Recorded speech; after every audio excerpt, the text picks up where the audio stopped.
Assalamualaikum warahmatullahi wabarakatuh. Perkenalkan, nama saya Fani Rizal Arabi. Di sini saya selaku moderator dari kelompok 6. Di sini kelompok kami yang beranggotakan Azalia Nadia Putri dan saya Fani Rizal Arabi, Fauzi, Karlina, dan Putri.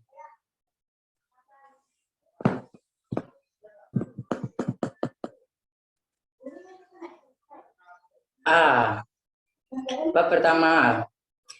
Teori belajar sosial kognitif. Albert Bandura terkenal dengan teori pembelajaran sosial, social learning theory, yang merupakan salah satu konsep dalam aliran behaviorisme yang menekan pada komponen kognitif dari pikiran, pemahaman, dan evaluasi. Ia juga terkenal dengan teori belajar sosial atau kognitif, sosial efikasi diri. Teori kognitif sosial atau social cognitive theory menyatakan bahwa faktor sosial dan kognitif serta faktor pelaku memainkan peranan penting dalam pembelajaran. Prinsip pembelajaran menurut Bandura adalah usaha menjelaskan belajar dalam situasi alami. Bandura mengembangkan model deterministik resiprocal yang terdiri dari 3 faktor utama, yaitu perilaku, person atau kognitif, dan lingkungan. Faktor ini bisa saling berinteraksi dalam proses pembelajaran. Faktor lingkungan mempengaruhi perilaku, perilaku mempengaruhi lingkungan, faktor person atau kognitif mempengaruhi perilaku. 1. Perilaku behavior. Tindakan atau aksi yang dapat mengubah hubungan individu dan lingkungannya. 2. Person atau kognitif, karakteristik seseorang, dan faktor-faktor kognitif, ingatan, pencerahan, penilaian. 3. Lingkungan, environment, segala bentuk susunan komponen fungsi interaktif pada berada di bumi, baik biotik maupun abiotik. Dalam proses pembelajaran sosial, lingkungan meliputi lingkungan sosial, budaya, dan lingkungan antar manusia.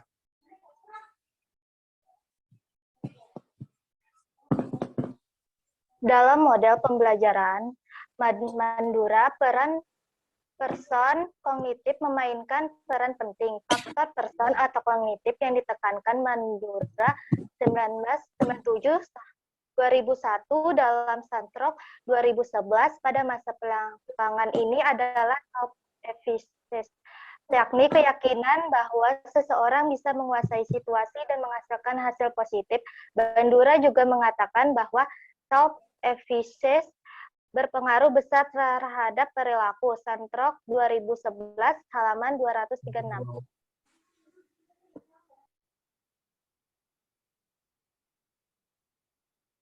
B. Observation learning.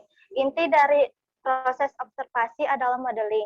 Pembelajaran melalui modeling meliputi menambahi atau mengurangi suatu perilaku yang diobservasi dan generalisasi dari satu observasi ke observasi yang lainnya. Dengan kata lain, modeling meliputi proses kognitif dan bukan sekedar melakukan imitasi.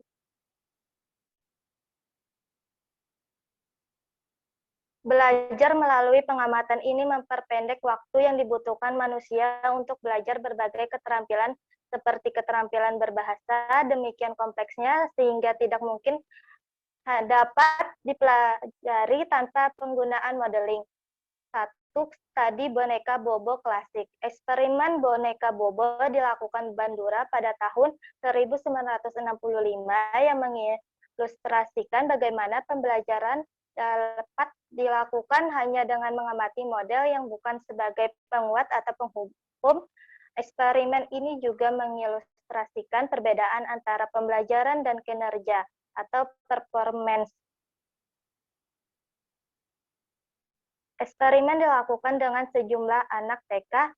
Secara acak diberikan 3 film di mana ada seseorang model sedang memukuli boneka plastik seukuran orang dewasa yang dinamakan boneka Bobo.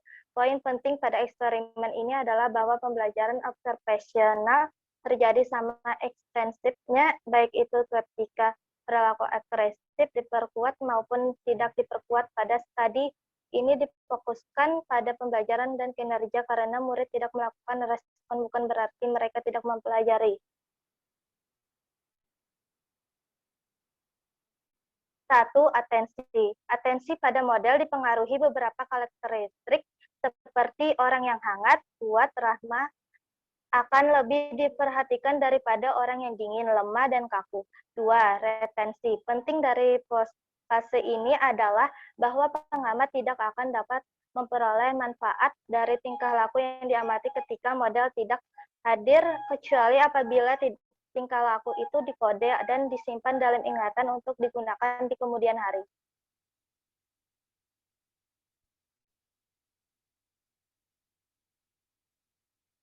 Tiga, produksi. Setelah memperhatikan seorang model dan mempertahankan apa yang telah diobservasi, kemudian memproduksi perilaku tersebut.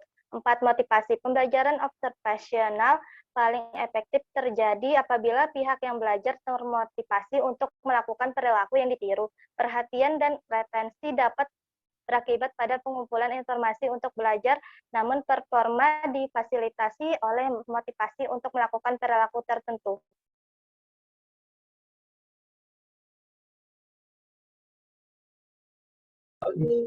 C. Belajar Victorious. Belajar observasional termotivasi oleh harapan bahwa meniru model dengan baik akan menuju pada reinforcement. Namun, terdapat beberapa orang yang belajar dengan melihat orang saat diberi reinforcement atau dihukum ketika terlibat dalam perilaku-perilaku tertentu. Hal inilah yang disebut dengan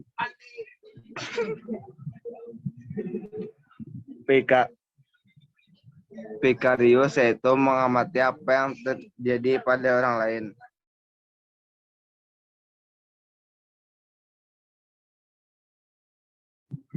Satu,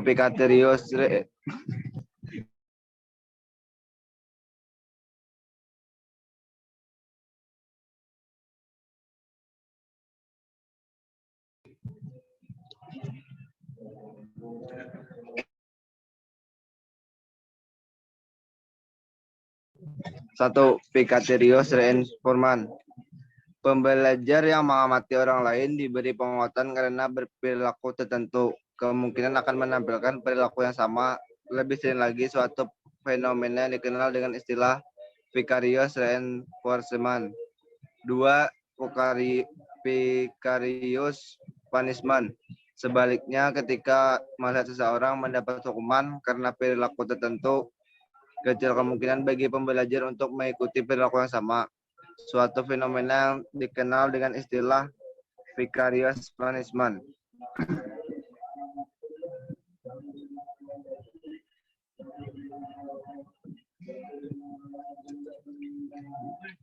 D. Self-efficacy.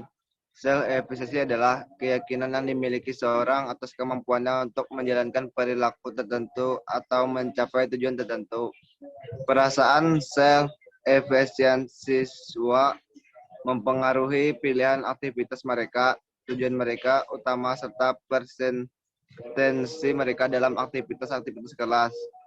Seorang cenderung memilih tugas atau aktivitas yang mereka yakin bahwa mereka dapat melakukannya dan cenderung menghindari tugas atau aktivitas yang mereka yakin bahwa mereka akan gagal.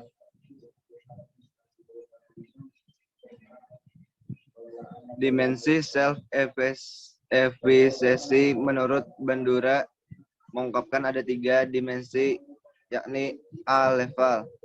Level berkaitan dengan derajat kesulitan tugas yang dihadapi, penerimaan dan keyakinan seseorang terhadap suatu tugas berbeda-beda. Mungkin orang hanya terbatas pada tugas yang sederhana, menengah, atau sulit. Persepsi setiap individu akan berbeda dalam memandang tingkat kesulitan dari suatu tugas. Ada yang menganggap suatu tugas itu sulit, sedangkan orang lain mungkin merasa tidak demikian. B. Generality.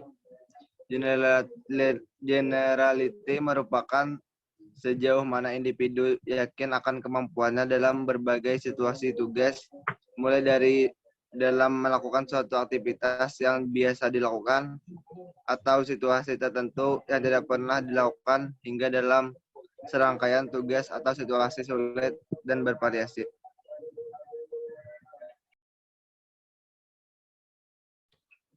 C. Strength. Strength merupakan kuatnya keyakinan seseorang mengenai kemampuan yang dimiliki. Hal ini berkaitan dengan ketahanan dan kekuatan individu dalam pemenuhan tugasnya. Individu yang memiliki keyakinan dan kemantapan yang kuat terhadap kemampuannya untuk mengerjakan suatu tugas akan terus bertahan dalam usahanya, meskipun banyak mengalami kesulitan dan tantangan.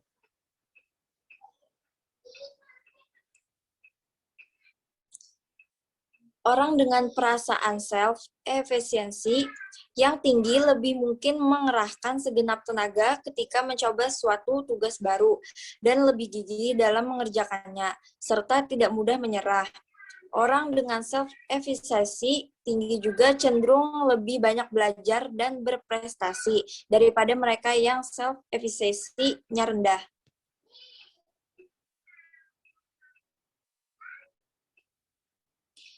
Menurut Bandura, tahun 1997 mengungkapkan ada 3 dimensi self-efficiency, yakni yang A level berkaitan dengan derajat kesulitan tugas yang dihadapi.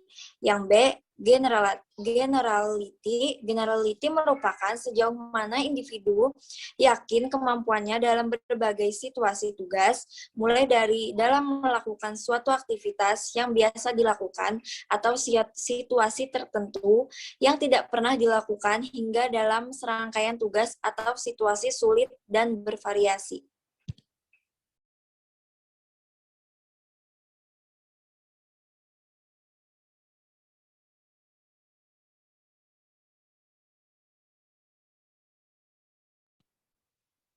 Yang C, strength. Strength merupakan kuatnya keyakinan seseorang mengenai kemampuan yang dimiliki. Hal ini berkaitan dengan ketahanan dan kekuatan individu dalam pemenuhan tugasnya. Pengalaman memiliki pengaruh terhadap self-efficacy yang diyakini seseorang. Pengalaman individu yang lemah akan melemahkan keyakinan individu itu pula.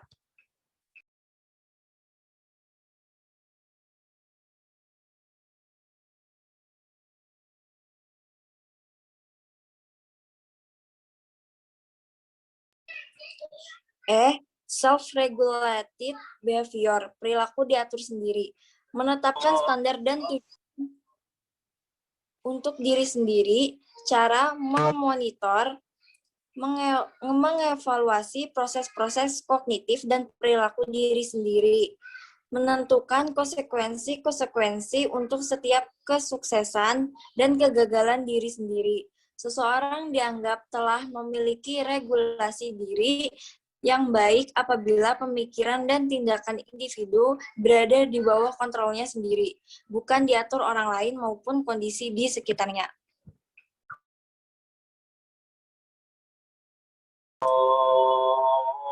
Kesimpulan, teori kognitif atau sosial kognitif teori menyatakan bahwa faktor sosial dan kognitif serta faktor perilaku memainkan peranan penting dalam pembelajaran.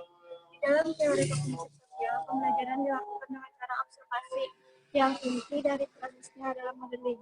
Selain melakukan observasi atas tindakan orang lain, individu juga akan mengamati apa yang terjadi pada orang lain sebagai akibat dari tindakannya.